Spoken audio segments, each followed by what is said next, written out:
Good day to you, one and all. It is I, Justin Hawkins, and this is Justin Hawkins Rides Again. Can you guess which band I'm talking about based on my attire? I'll wait. Yes, I'm talking about Motley Crue, specifically the Motley Crue Stadium Tour. The Stadium Tour features Joan Jett, Poison and Def Leppard all on the same bill. Incredible. Theodan Janes wrote in the Charlotte Observer, Vince Neil, who was 61, came off better than he did when he was here in 2015 vocally. The bass-heavy sound mix often went too far in drowning him out, but when you could hear it, his tonality was rich and his pitch was controlled. They still have free, scantily clad backing dancers who also serve as backing vocalists throughout the show, and the trio are called The Nasty Habits. So, one thing I'm going to say about this attire is, check this out. 28-year-old lead singer, and then 30,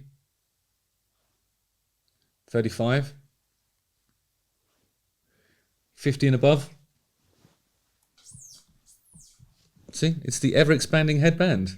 Brilliant. Obviously, these rules don't apply to me because I'm so virile and hirsute that it'll never be an issue. Right. Justin Hawkins rides again. And also, diet and exercise.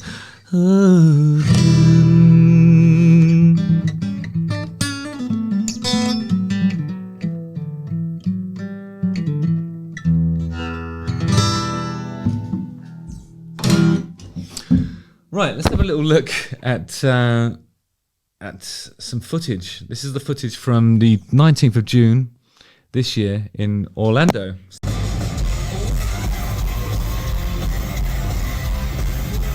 Look at me, that's really loud.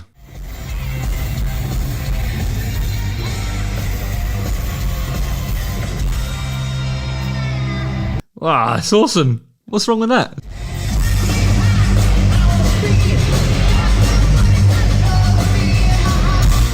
Hey, a few weeks ago I did an episode on Vince Neil talking about, I think I was talking about how his appearance seems to be improving and he's kind of pulling himself back from the brink, and this guy that we all thought was washed up is sort of showing us that there's life in the old dog yet, and this is yet more evidence of that. I think even since that the footage that I was discussing before, it looks like he's perhaps even fitter, despite having fallen off the stage back last October and probably hurt himself. And He's done work, not surgical procedures. I'm talking about the stuff that really is difficult to maintain. He's obviously been in the gym.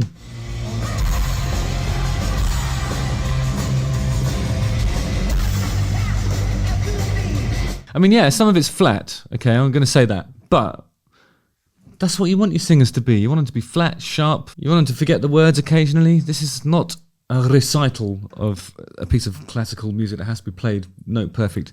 It's just rock and roll music. It's supposed to be loud, it's supposed to be unpredictable, and it's difficult to do it properly. And it sounds like he's given it a good go.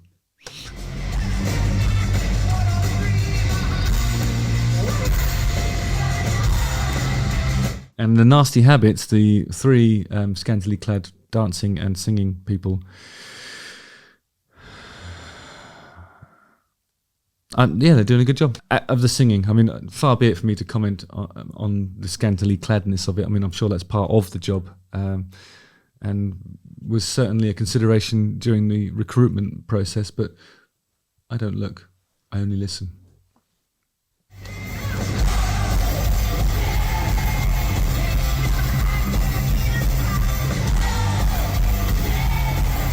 My God, being in the front row there. Sometimes it can get a bit quiet in the front row if there's not real amps on stage, or you can just hear one thing too loud. I mean, if people are complaining about how bass heavy this footage is, it's because they're probably standing in front of Nikki Sixx's bass amp, and it's what you would expect it to sound like, really.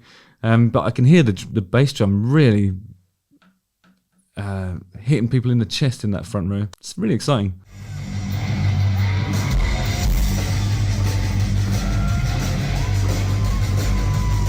Nikki Sixx has got a really cool little prowl around, hasn't he? Big smile on his face too. Okay, I'm going to address some of the comments that have been made about this stuff. So, Mick Mars is a fucking beast, still shredding at 71. I can barely get out of bed some mornings and he's on stage rocking. Okay. Well, I doubt if he leaps from the bed and then straps a guitar on and runs to the stage. I expect there probably is a bit of a procedure involved in getting him up there. But yeah, he's doing really well. It sounds all right, doesn't it? Vince, I don't think you are ready for this tour. It's painfully obvious that you lack the energy, vocals and stage presence needed to put on a show of this magnitude, especially when compared to the other lead singers, Brett Michaels of Poison and Joe Elliott of Def Leppard. Well, you know what? It's a journey, and I feel like we've got to get behind Vince Neil. He's struggling, and whilst you might suggest that he's not ready, I mean, this is a huge undertaking, physical, emotional, and he's up there trying, you know, and I think he's doing a lot better than he was a few years ago. So, Lay says, they sound good, man. Good point. And then JD says in response to that, I can actually understand about 40 to 50% of what Vince is singing. That's phenomenal for him. 40 to 50% is considered phenomenal. I kind of understand that point of view. Let's watch a little bit more.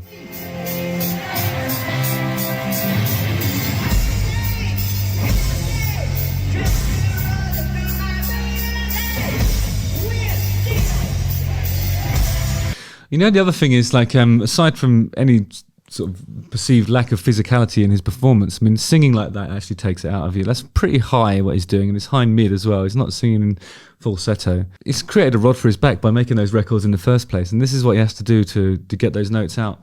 He's somewhere near it, which I think is remarkable, really. And as I mentioned before on some earlier Crue footage that I saw, they're playing it in original key. So, actually, no, it was sorry, that was Vince Neil's band that was playing it in original key. But obviously, I don't think the Crue are likely to change the key just to accommodate somebody who isn't, you know, able to get up there. So he's forced to get up there, and he gets as near as he can. It's not bad.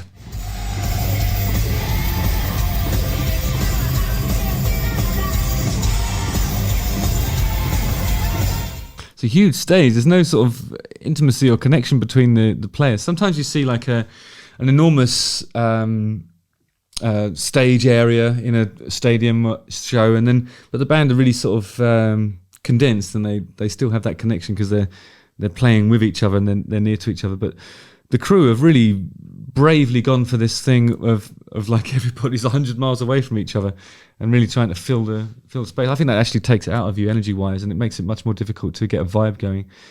But I think when you've got a drummer like Tommy Lee, there's nothing to worry about, really. It's just really powerful, and it looks amazing, actually, doesn't it?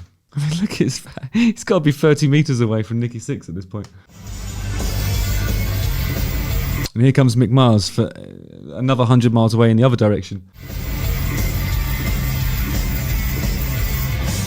He's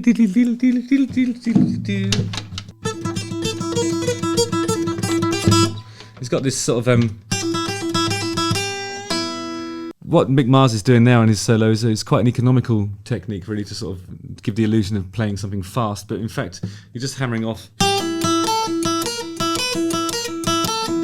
So you hammer off to the open string, hit it again, and then go to the next position. So you're not obliged to move your hand or your fingers very quickly. You just go.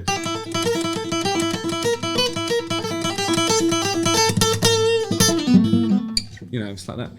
But I feel like there's a bit of that in everybody's playing anyway. It's what I call treading water, really, and it gives you an opportunity to prepare yourself for the next phrase, which might be something really, really ambitious.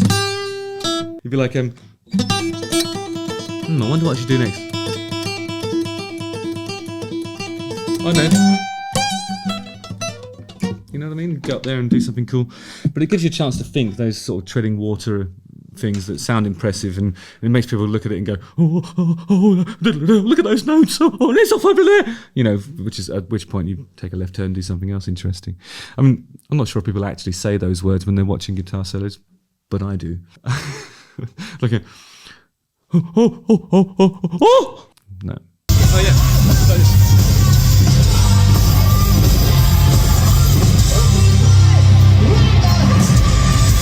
I haven't skimped on any of the production in this thing. It's amazing. There's flames. There's lights. There's that sort of CO2 stuff. A great big giant robot lady thing, is it? Oh, wish I'd thought of that. Oh, wait.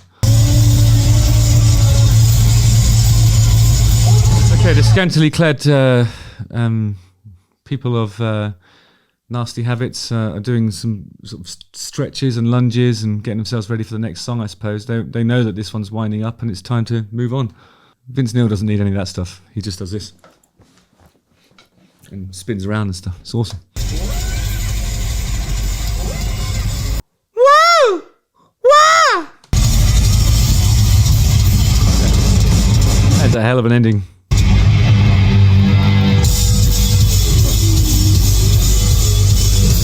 You never know when it's over until it's over.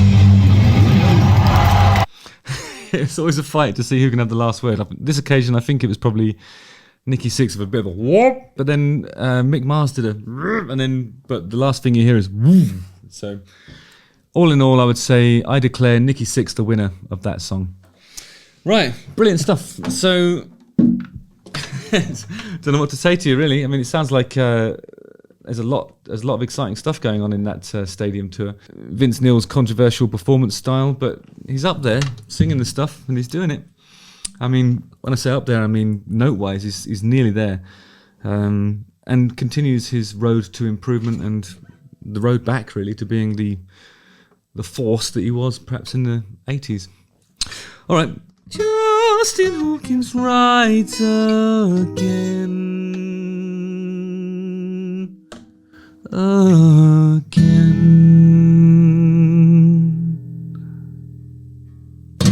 Don't forget to like, subscribe, hit the bell for notifications, watch one of these 2 videos, and fear not.